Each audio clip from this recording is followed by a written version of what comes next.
Okay.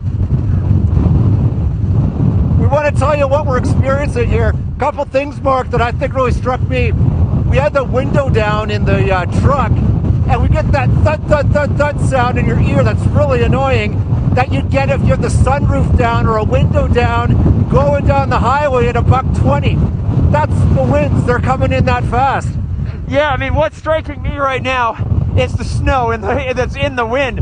This definitely feels like where we, in a hurricane, if you get down on the beaches and you get the sand kicked up, this feels exactly the same as that. So this is, for me, a full-on snow-a-cane. The other thing that's new for me, too, is the sound of the wind. It's called the roar.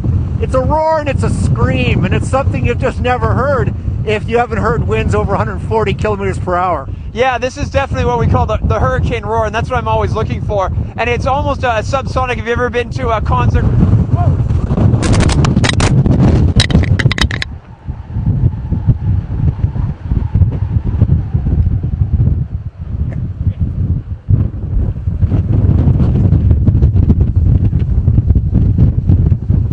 Chris, are you okay? I think we're okay, but we've lost our mic shield. Okay. You okay? We lost our mic shield though, so we're gonna have to jump back in the car now. Okay.